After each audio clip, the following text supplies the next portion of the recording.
Relax एकदम सांगते पोट रिलॅक्स एकदम एकदम मान बनणं खांद्यावर डोक्यावर वजन घेणं टाळायचं. घरातलं काम आहे का दुसरं शेती वगैरे इकडे कमर दुखत खाली खाली आहे इथं गॅप आहे मोठा गॅप आहे तुमचा गॅप भरपूर मोठा आहे पाठीला थोडं इकडे दुखलं दाबलं तर आणि इकडे तुमचा उजवा पाय दुखतोय बाई दुखतंय सरळ झोपा उठून बसा पाय सरळ करायचे दोन्ही पाय सरळ करा हे कधी बसून त्रास होते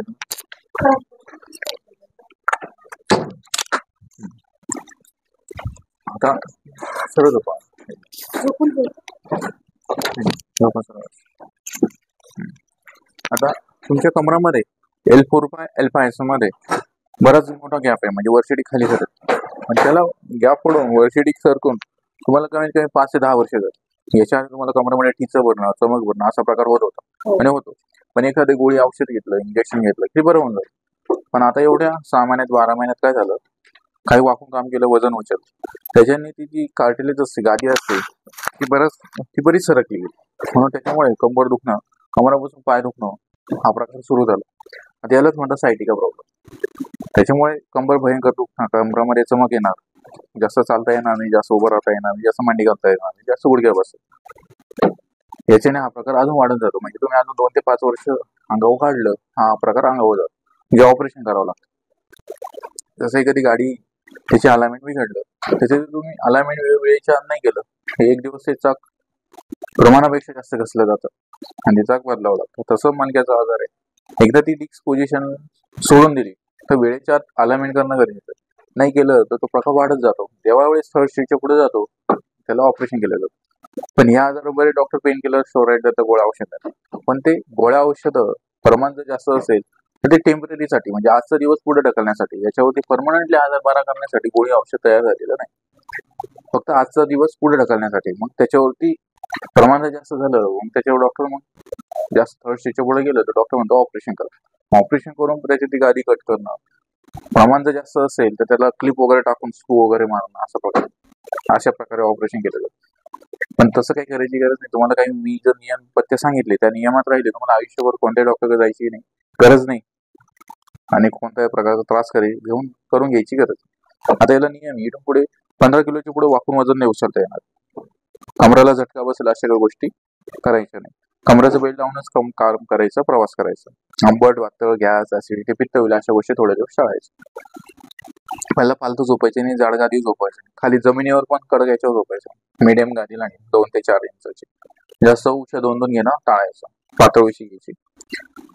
दुसरं गुडघ्या बसणं मांडी घालणं कमी प्रमाणात करायचं समजलं. दुसरा वजन कंट्रोलमध्ये ठेवणं गरजेचं आहे. एकदा डिस्क पोझिशनला गेली गादी त्याच्या लेवलला गेली की क्लिअर. हे तुम्हाला मी सांगतोय गादी सरकलं न जमले जातं हे नाडी परीक्षणातून समजतं किंवा स्पर्श ज्ञानातून समजतं. पण मग तेच बाकीचे डॉक्टर गेले ते MRI केल्याशिवाय कोणी सांगत नाही. मी तुम्हाला डायरेक्ट सांगतोय त्याच्या आधी काही एक्सरे MRI केलाय ओके हा एकदा ती पोझिशन डिस्क पोझिशनला गेली कार्ट्रिज लेवलला गेलं तर तुम्ही परमनंटली ओके. पण 20% हा आजार कायमचा राहील कारण की ज्या ठिकाणचा भाग एकदा डिसलोकेट झाला तो परमनंटली त्या ठिकाणी येतो पण परत थोडा जरी झटका बसला तो परत डिसलोकेट होऊन जातो का कारण त्याच्या आजूबाजूची कोशिका असतात त्या लूज होऊन जातात टिसल तुटून जातात म्हणून लिमिट क्रॉस झालं की ते जागा सोडून देतं आणि परत त्रास होतो. त्याच्यासाठी तुम्हाला नियमात राहणं गरजेचं आहे. म्हणून जे मी सांगितलेले नियम लक्ष ठेवणं गरजेचं आहे. एकदा तुम्ही नियमात राहिले तुम्हाला आयुष्यभर त्रास होणार नाही समजलं. म्हणजे जुन्या काळी काय होतं की काही मणक्याचा आजार झाला चमक भरला पडलं झडले झाले तर मणक्यानुसार काय येतं तर त्यावेळेस हाडवैद्य लोक होते वैद्य लोक होते तर त्यावेळेस त्यांच्याकडे जाऊन लगे ते 2 मिनिटं सेटिंग करून द्यायचे पेशंट ओके होऊन जायचे. पण आता काय होतं ती जी सेटिंग बिघडली तर पेशंट काय करतं पहिले मेडिकलमध्ये जाऊन पेन किलर खाणार गोळ्या औषधं घेणार नंतर इंजेक्शन घेणार मग नाही झालं 2-3 महिन्यांनी नंतर मग पेशंट जो फॅमिली डॉक्टर असतो तो स्पेशलिस्टला पाठवतो. स्पेशलिस्ट म्हणतो मग त्याचं MRI करा. MRI झाल्यानंतर तो थोडे दिवस काही गोळ्या औषध घेऊन बघतो नाही झालं तर मग थर्ड स्टेजच्या पुढे गेलं तर म्हणतो मग ऑपरेशन करा. पण हेच जुन्या काळात नव्हतं. हे लगेच स्पर्श ज्ञानातून नाडी परीक्षण म्हणून लगेच समजायचं तुमचं असं असं झालंय, लगेच त्या मिनिटात टिक सेट करून प्रॉब्लेम परमनंटली क्लिअर करायची. असं फालतू बोलतो. ठीक आहे बघ, खाली गुडघे दुखणं वगैरे असं काही नाही.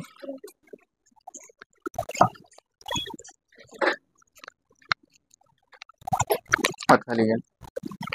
पोट गॅस ऍसिडिटी काही हात खाली.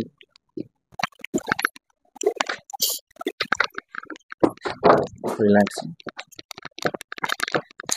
हे सगळं जे असेल तुम्हाला ऑनलाईन दिसेल. ऑनलाईन आता हे सगळे नियम पत्ते बघून आयुष्यभर लक्षात ठेवायचे. हा इकडे म्हणतो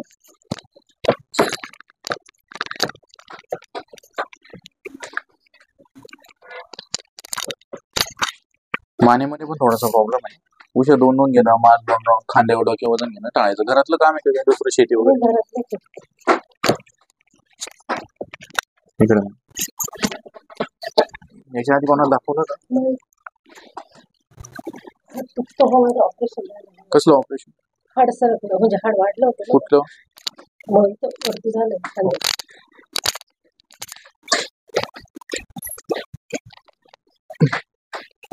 बरं झालं ते आता ऑपरेशन झाल्यावर. का दुखतच आंदोलन? म्हणजे ना व्यायाम पूर्ण केलं.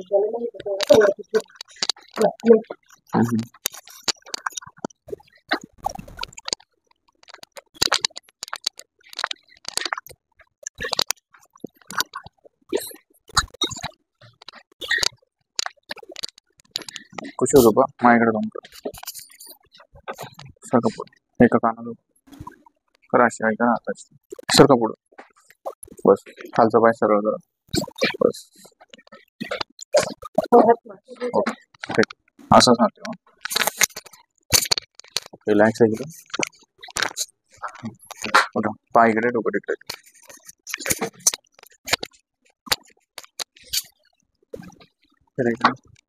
मागे करा अशी.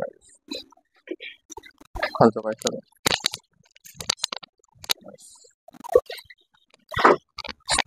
रिलॅक्स एकदम. पोट वगैरे व्यवस्थित साफ होतं. पाय इकडे, डोकं तिकडे. मॅडम डोकं इकडे, सरळ डोकं. डोकं इकडे.